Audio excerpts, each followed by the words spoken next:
नमस्कार.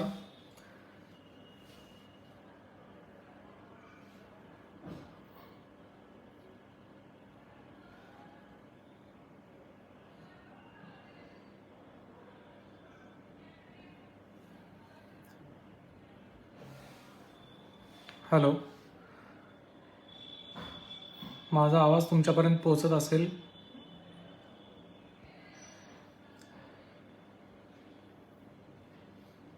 मी डॉक्टर राहुल वसंतराव पाटील. मी संधिवात तज्ज्ञ आहे. मी सध्या कोल्हापूरमध्ये कार्यरत आहे. राहुल पाटील आर्थरायटिस अँड रुमॅटॉलॉजी सेंटरमध्ये मी कार्यरत आहे. मी MBBS MD केल्यानंतर संधिवातामध्ये स्पेशल ट्रेनिंग घेतलेलं आहे, फेलोशिप पुण्यामध्ये. आणि आज तुमच्या पुढे येण्याचा जे कारण आहे ते म्हणजे आज 4 ऑगस्ट आहे. 4 ऑगस्ट हा बोन अँड जॉईंट डे असा साजरा केला जातो. 2012 पासून या दिवसाला साजरा करण्यासाठी आपल्याला इंडियन ऑर्थोपेडिक असोसिएशननी च्या वतीने हे आपण साजरा केला जातो. India bone and joint day. हा दिवस साजरा करण्यामागचं जे कारण आहे ते हे आहे की जनतेमध्ये किंवा समाजामध्ये हाडांच्या बद्दलची माहिती किंवा हाडांच्या बद्दलची एक जागरूकता ही समाजामध्ये येणं गरजेचं आहे. ह्याचं जे स्लोगन आहे या बोन अँड जॉईंट डेची ती ही आहे की स्ट्रॉंगर बोन्स स्ट्रॉंगर इंडिया. ह्याचाच अर्थ असा आहे की तुमची जर हाडं बळकट असतील, मजबूत असतील तर डेफिनेटली हे आपल्या सर्वांच्या हेल्थसाठी, आपल्या शरीर साठी प्लस आपल्या देशासाठी ही एक चांगली गोष्ट राहणार आहे. तर हेल्दी बोन्स हेल्दी नेशन असा त्याचा अर्थ होतो. तर त्या निमित्तानं आज आपण हे सेशन ऑर्गनाईज केलेलं आहे फेसबुकवरती, लाईव्ह सेशन. याच्यामध्ये जर आपल्याला सांध्यांचा किंवा हाडांचा काही त्रास असेल तर त्यामुळे कार्यक्षमता आपली कमी होऊ शकते आणि कार्यक्षमता कमी झाल्यानंतर तो इनडायरेक्टली आपल्या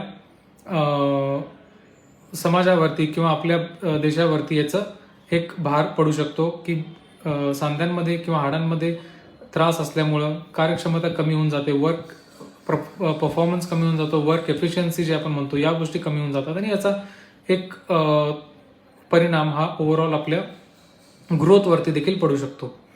तर मी आजच्या मूळ मुद्द्यावरती डायरेक्टली येत आहे की बोन अँड जॉईंट पेन. तर हाडं किंवा सांधे दुखण्याची कारणं कोणकोणती असू शकतात? तर याच्यामध्ये बरीचशीच कारणं आहेत. त्याला आपण एक 4 ते 5 मेजर टाईप्समध्ये आपण डिवाइड करू शकतो. त्याला विभागणी त्याची करू शकतो.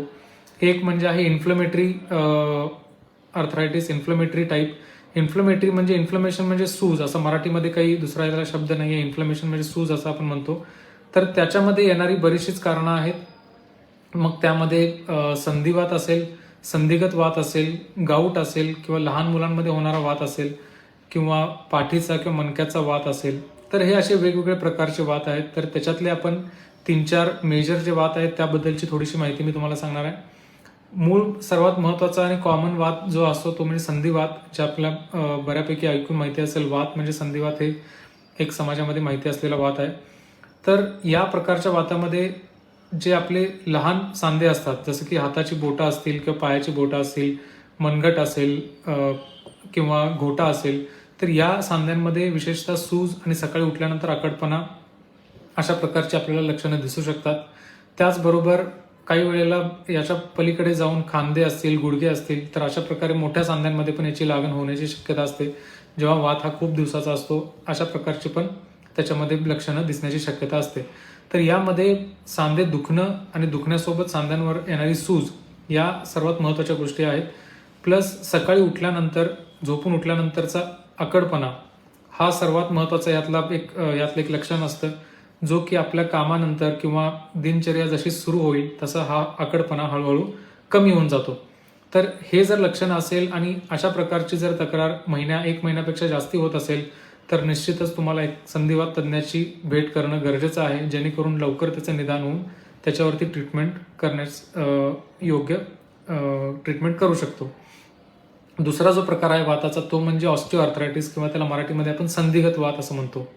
संधिगत वात हा एक वयानुसार होणारा वात आहे असं आपण म्हणायला हरकत नाही. याच्यामध्ये वयानुसार किंवा आपल्या कामानुसार सांध्यांच्या मधली जी गादी असते त्याची झीज होते.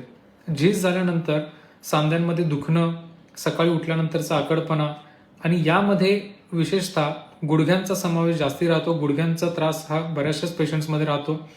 तर त्यामध्ये पेशंटला जास्त चालल्यानंतर किंवा जास्ती काम केल्यानंतर त्रास वाढतो, आराम केल्यानंतर त्रास कमी होतो. तर हा एक मूळ यातला डिफरन्सिएशन आहे, यातला एक फरक आहे संधिवात आणि संधिगत वातामधला. तर संधिवातामध्ये हालचाल असू देत नसू देत, पेशंट जेव्हा बसलेला असतो किंवा रेस्ट करतो तेव्हा देखील त्रास असू शकतो. पण संधिगत वात जो आहे, जो झीज झाल्यामुळे होतो किंवा वयानुसार होतो, त्याच्यामध्ये हालचाल कमी असेल किंवा रेस्ट केल्यानंतर त्रास हा कमी राहतो, आराम केल्यानंतर त्रास कमी राहतो, पण हालचाल जेव्हा राहील तेव्हा मात्र त्रास निश्चित होतो. यामध्ये सर्वात कॉमन जे काही सांधे असतील ते गुडघ्यांचा त्रास विशेषतः राहू शकतो. त्याचबरोबर कमरेचा देखील त्रास बऱ्याचशाच पेशंट्सना होतो. काही काम केल्यानंतर, वाकून काही काम केल्यानंतर, काही वजन उचलल्यानंतर कंबरदुखी जी की भरपूर वर्षांची राहू शकते, क्रॉनिक लो बॅक पेन आपण म्हणतो. तर अशा प्रकारचं ते लक्षण याच्यामध्ये दिसू शकतं. प्लस गुडघ्यांमध्ये थोडासा बाक येणे, की गुडघे असे सरळ राहत नाहीत तर थोडासा बेंड असतात. तर हा जो प्रकार आहे हा संधिगत वातामध्ये वयानुसार हा पेशंट्समध्ये दिसू शकतो. साधारण 55-60च्या वरती जे काही हे असतात जनता, त्याच्यामध्ये हे आपल्याला लक्षणं दिसू शकतात. ही जी लक्षणं आहेत ही म्हणजे दोन्ही संधिवात आणि संधिगत वात हे दोन्ही जे काही प्रकार आहेत हे लेडीजमध्ये जास्ती प्रमाणात आढळतात. कारण वाताचे प्रकार हे हॉर्मोनल चेंजेस असतील किंवा लेडीजचं जे काही बाकीचे पाळी वगैरे असेल या गोष्टींमुळं लेडीजमध्ये हे प्रमाण थोडंसं जास्ती राहतं पुरुषांच्या तुलनेमध्ये. त्याच्यानंतर तिसरा प्रकार जो वातामधला आपण एक कॉमन जो बघतो तो म्हणजे गाऊट. तर गाऊट हा एक वेगळ्या प्रकारचा वात आहे. ह्याच्यामध्ये शरीरामध्ये युरिक ॲसिडची लेवल ही वाढते आणि युरिक ॲसिड वाढल्यामुळं ते आपल्या सांध्यांमध्ये त्याचं डिपॉझिशन होतं आणि सांध्यांमध्ये ते आल्यानंतर त्याचा त्रास होऊ शकतो. वेगवेगळ्या सांध्यांमध्ये त्रास होऊ शकतो. सुरुवातीला 1-2 सांध्यांमध्येच फक्त त्रास असण्याची शक्यता असते आणि नंतर जर त्याला कंट्रोलमध्ये केलं नाही तर पुढे जाऊन हा त्रास वाढण्याची शक्यता असते. तर गाऊटला देखील आज खूप चांगल्या प्रकारची औषधं आहेत. रेग्युलर औषधं घेतल्यानंतर पेशंटला खूप चांगला फरक राहू शकतो आणि वात हा चांगला कमी राहू शकतो. गाऊटचं प्रमाण, युरिक ॲसिडचं प्रमाण हे खूप चांगल्या प्रकारात कमी राहू शकतं. त्याच्यानंतर याच्यामध्ये डाएटचा पण बराचसाच भाग आहे. नॉनव्हेज खाल्ल्यानंतर देखील युरिक ॲसिडचं प्रमाण बरंचसंच वाढतं आणि बाकी प्रोटीनयुक्त जेही अन्न असेल त्याच्यामधनं सुद्धा प्रोटीनचं प्रमाण बरंचसंच वाढतं. पुढचा एक प्रकार आहे तो म्हणजे पाठीचा किंवा मणक्याचा वात. याच्यामध्ये हा विशेषतः तरुण वयात होणारा वात आहे. विशेषतः पुरुषांमध्ये जास्ती प्रमाणात आढळतो लेडीजपेक्षा. यामध्ये खूप दिवसांचं कंबरदुखी, पाठदुखी अशा प्रकारचे सिम्पटम्स असतात, अशा प्रकारची लक्षणं असतात. सकाळी उठल्यानंतर बऱ्याच प्रमाणात पाठ आखडणे, कंबर आखडणे, रात्री झोपल्यानंतर एका अंगावरून दुसऱ्या अंगावर कुशी बदलताना कमरेमध्ये कळ येणे. तर अशा प्रकारचे वेगवेगळे त्याच्यामध्ये लक्षणं दिसू शकतात. विशेषतः तरुण मुलांमध्ये हे दिसू शकतं. 15-20 किंवा 30-35 वयाच्या पुरुषांमध्ये दिसण्याचं प्रमाण जास्ती आहे. या देखील वाताला खूप चांगल्या प्रकारे आपण ट्रीटमेंट केल्यानंतर बराचसाच फरक पडतो. पण याला रेग्युलर ट्रीटमेंट आणि एक प्रॉपर रुमॅटॉलॉजिस्टचं ओपिनियन घेणं खूप महत्त्वाचं आहे. कारण हा वात किंवा कुठल्याही प्रकारचा वात बेसिकली जर आपण चांगला कंट्रोलमध्ये केला नाही तर याचे दुष्परिणाम म्हणून आपल्या सांधे खराब होणं किंवा सांध्याची क्षमता किंवा सांध्यामध्ये हालचाल ह्या गोष्टी कमी होणं हे होऊ शकतं. आणि एकदा आपल्याला सांधे जर खराब झाले तर त्याला परत दुरुस्त करणारं असं कुठलंही औषध आज अवेलेबल नाही आहे. तर त्या दृष्टीनं आपल्याला लवकर त्याचं निदान आणि प्रॉपर योग्य ट्रीटमेंट हेच रेग्युलर ठेवणं खूप महत्त्वाचं आहे. पुढचा एक यातलाच प्रकार आहे तो म्हणजे सोरियाटिक आर्थरायटिस. काही पेशंट्सना सोरियासिस असतं. सोरियासिसचा कालावधी साधारण 10 वर्ष 15 वर्षाचा असतो.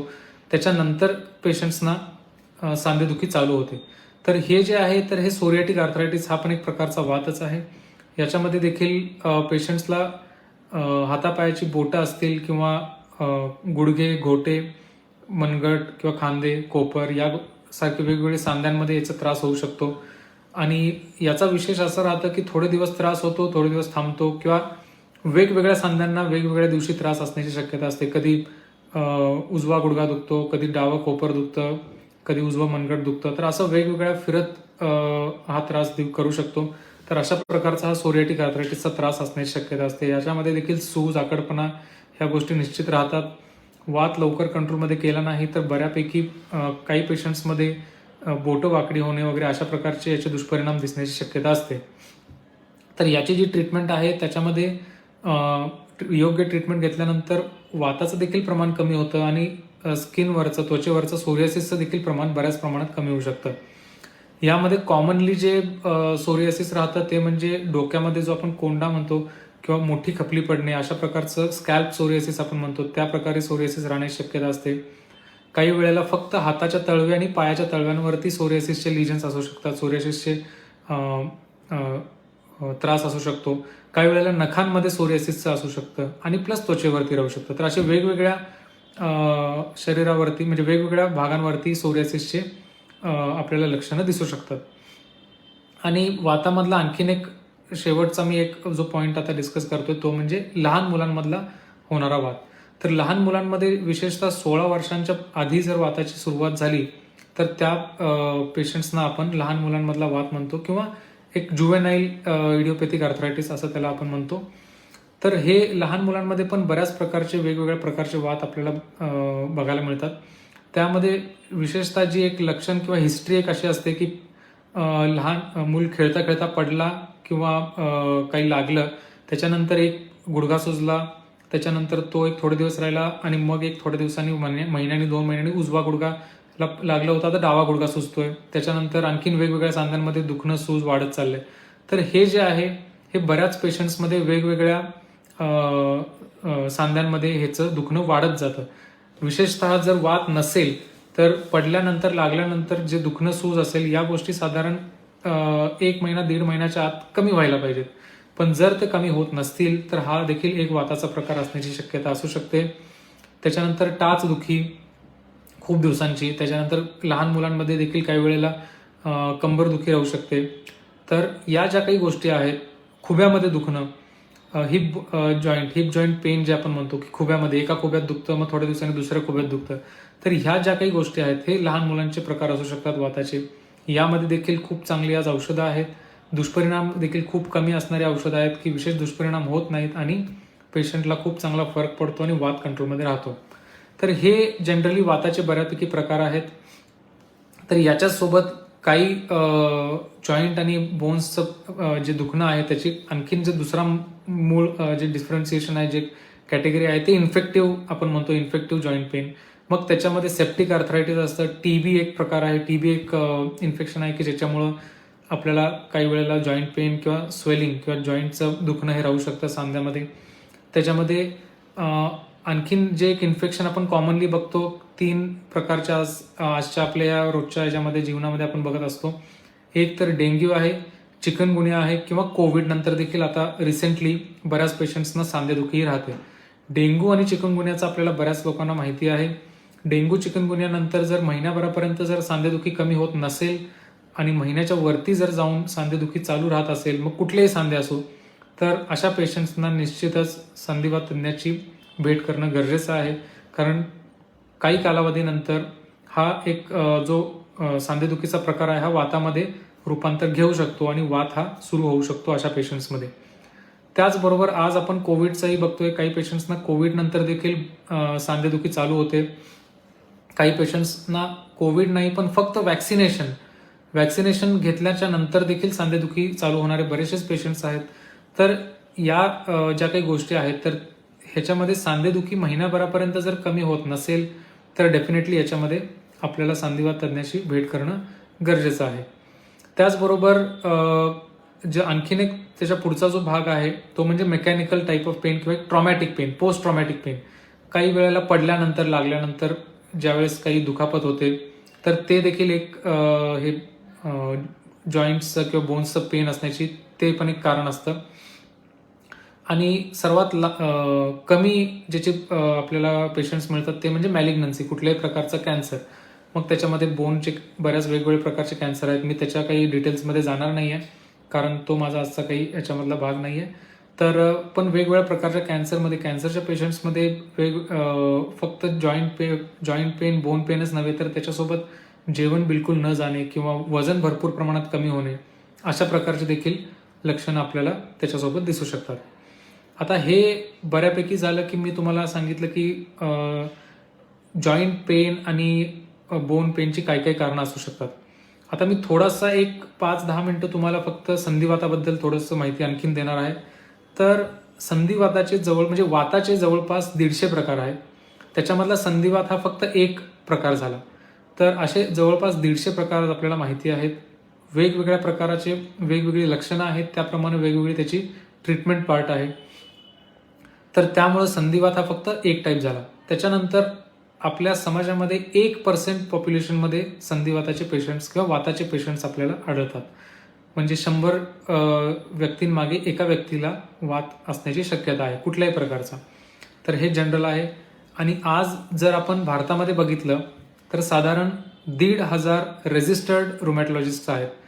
रुमॅटॉलॉजिस्ट म्हणजे संधिवात तज्ज्ञ. रजिस्टर्ड जे आहेत ते इंडियन रुमॅटॉलॉजी असोसिएशन जे आहे, जी आपल्या भारताची एक संधिवाताची जी एक संघटना आहे, इंडियन रुमॅटॉलॉजी असोसिएशन, त्याला प्रॉपरली रजिस्टर्ड असणारे फक्त 1,500 रुमॅटॉलॉजिस्ट आज कार्यरत आहेत भारतामध्ये. तर त्यामुळं वाताची ट्रीटमेंट ही योग्य रुमॅटॉलॉजिस्टकडे घेणं खूप गरजेचं आहे. तरच त्याचं चांगलं प्रॉपर निदान होऊन प्रॉपर ट्रीटमेंट ही पेशंटला मिळू शकते, जेणेकरून लवकर त्याचा त्रास कमी होऊन वात हा चांगला कंट्रोलमध्ये राहू शकतो. जसं मी मगाशी पण सांगितलं की वातामध्ये लवकर ट्रीटमेंट घेणं, लवकर त्याचं निदान करणं हेच सर्वात महत्त्वाचं आहे, जेणेकरून पुढे होणारे त्रास हे होणार नाहीत. काही वेळेला वातामध्ये पेशंट्सना सांध्यांच्या पुढे जाऊन म्हणजे वात कंट्रोलमध्ये नसल्यामुळं सांध्यांच्या व्यतिरिक्त पेशंट्सला बाकी देखील अवयवांचा त्रास होण्याची शक्यता असते. जसं की स्किनमध्ये त्रास होण्याची शक्यता असते, ग्रंथींमध्ये त्रास होण्याची शक्यता असते, त्याच्यानंतर फुफ्फुसामध्ये, किडनीमध्ये त्रास होण्याची शक्यता असते, रक्तवाहिन्यांमध्ये, हृदयामध्ये त्रास होण्याची शक्यता असते. तर अशा वेगवेगळ्या प्रकारच्या वेगवेगळ्या अवयवांमध्ये याचा त्रास होऊ शकतो जर आपण लवकर वाताला कंट्रोलमध्ये केलं नाही तर.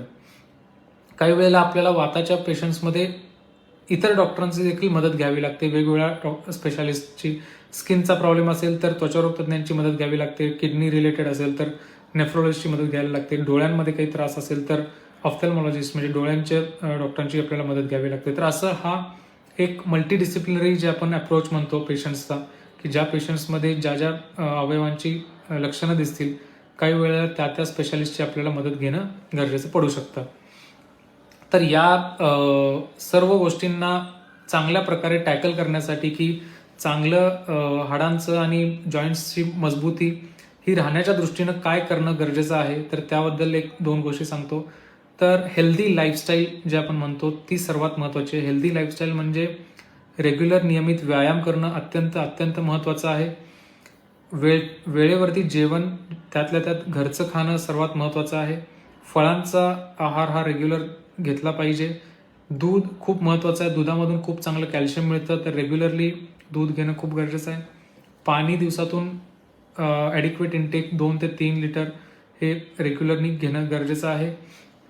त्याचसोबत सर्वात महत्त्वाचं म्हणजे टोबॅको, कुठल्याही फॉर्ममध्ये तंबाखूचं सेवन करणं पूर्णपणे चुकीचं आहे. ते वाताला वाढवू देखील शकतं, वाताची सुरुवात होऊ शकते. त्याच्यानंतर हाडांच्या मजबूतीसाठी जे एरेटेड ड्रिंक्स किंवा कार्बोनेटेड ड्रिंक्स जे असतात, जसं की कुठलेही कोल्ड्रिंक असेल, मग ते वेगवेगळ्या कोल्ड्रिंक्समधनं सुद्धा फॉस्फरस असतं, तर त्याच्यामुळे आपले बोन्स हे वीक होऊ शकतात. त्यामुळे कुठल्याही प्रकारचे कोल्ड्रिंक्सचं रेग्युलर सेवन खराब आहे किंवा चांगलं नाही, ते अवॉइड करणं गरजेचं आहे. त्याचसोबत अल्कोहोलचं सुद्धा सेवन करणं चुकीचं आहे. ते बोन्सना वीक करण्यासाठी कारणीभूत असू शकतं. तर अशा प्रकारे या सर्व गोष्टी आहेत की आणि सर्वात महत्त्वाचं रेग्युलर नियमित झोप, रात्रीची 6 ते 7 तासाची झोप ही देखील सर्वात महत्त्वाची आहे. ओव्हरऑल आपल्या हेल्थला चांगलं ठेवण्याच्या दृष्टीनं झोपेचं खूप जास्ती महत्त्व आहे. ठीक आहे, तर मी आता जे पण थोडेफार प्रश्न विचारलेले आहेत व्ह्युअर्सनी, तर त्या प्रश्नांची उत्तरं देण्याचा प्रयत्न करतो.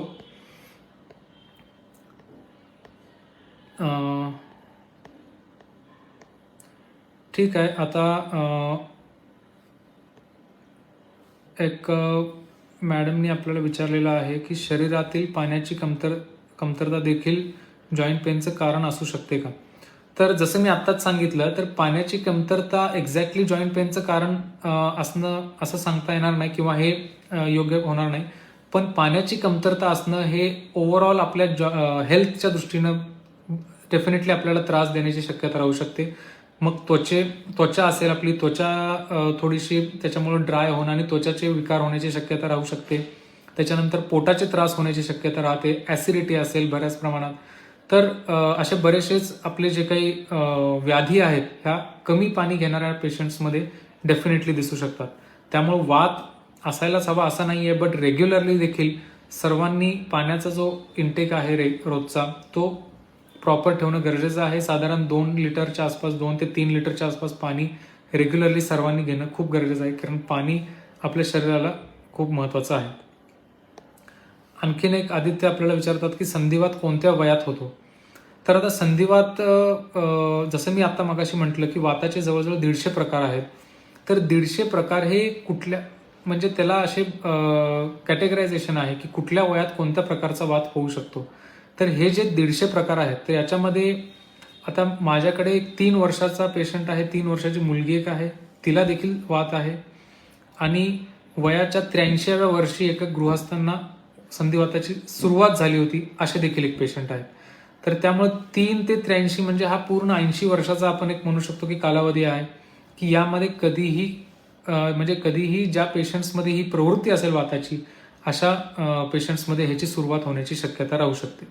त्यामुळं असं एक्झॅक्ट त्याला उत्तर नाही आहे की कोणत्या वयामध्ये वात होईल, पण निश्चितच जसं मी म्हटलं की काही वात असे आहेत की ते पर्टिक्युलर त्या वयात होण्याची शक्यता आहे. ते डिफाईन्ड आहेत की या वयामध्ये जर त्रास झाला तर तो ह्या प्रकारचा वात असू शकतो. त्याच्यानंतर आणखीन एक विचारत आहेत की रुमॅटॉइड आर्थरायटिसमध्ये कशी काळजी घ्यायची? तर मी याचं उत्तर बऱ्यापैकी माझ्या ह्या पूर्ण टॉकमध्ये झालेलंच आहे की काळजी घ्यायची म्हणजे सर्वात महत्त्वाचं म्हणजे तुम्हाला रुमॅटॉलॉजिस्टची भेट करणं गरजेचं आहे, जेणेकरून त्याचं प्रॉपर निदान होईल आणि त्याची योग्य ट्रीटमेंट चालू होईल. आणि ट्रीटमेंटच्या सोबत त्याच्यामध्ये मग आहार, मी ऑलरेडी आहाराबद्दल बोललो, व्हेजिटेरियन डाएट हे जास्ती महत्त्वाचं आहे. कारण नॉनव्हेज डाएटमध्ये शरीरामध्ये परत इन्फ्लमेशन वाढतं, सूज जी आपण म्हणतो ते थोडंसं वाढण्याची शक्यता असते. त्याच्यामुळेच परत वाताच्या तक्रारी ह्या वाढू शकतात.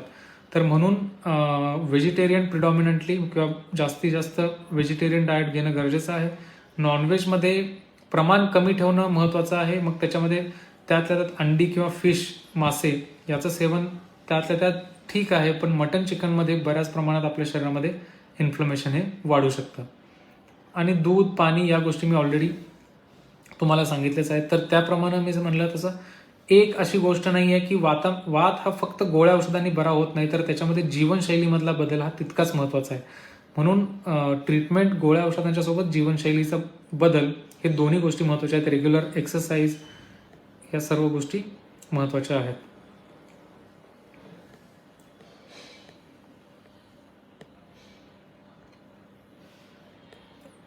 आणखीन कुणाचे काही प्रश्न असतील तर तुम्ही विचारू शकता, किंवा इवन नंतर तुम्ही याच्यामध्ये कॉमेंट सेक्शनमध्ये टाईप करून पाठवू शकता की काही तुमचे प्रश्न असतील, तर ते सर्व प्रश्नांचं मी उत्तर देण्याचा प्रयत्न करेन.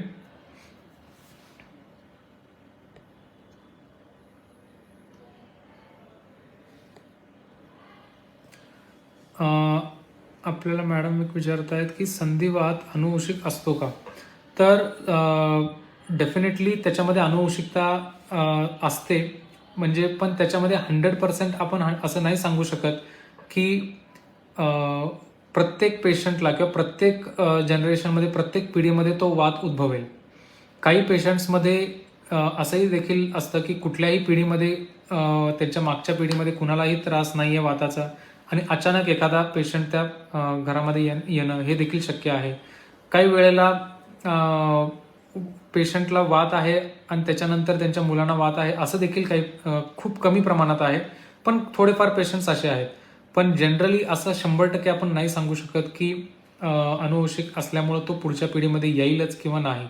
जसं मी म्हटलं, एखाद्या पेशंटमध्ये जर प्रवृत्ती असेल, जे जेनेटिक मेकअप आपण म्हणतो, तर जेनेटिक मेकअप ज्या पेशंट्समध्ये असेल त्या पेशंट्समध्ये नक्कीच ही एक शक्यता राहते की पुढे जाऊन वात होण्याची शक्यता. पण त्याला बिलकुल असे कुठल्याही टेस्ट आपण करून घेत नाही किंवा अशा कुठल्याही टेस्ट नाही आहेत की ज्या सुरुवातीलाच आपण करून घेऊ आणि होणार असेल किंवा नाही, होईल किंवा नाही याची आपण अशी एक चाचणी आपण करू नाही शकत किंवा ह्याचं एक प्रिडिक्टिव्ह काही टेस्ट नाही आहे. ज्या वेळेस एखाद्या पेशंटला वाताची तक्रार चालू होईल किंवा तशी लक्षणं जर चालू झाली तरच आपण त्या टेस्ट करून त्याच्याबद्दलचं जे पण ट्रीटमेंट आहे ते करणं योग्य आहे.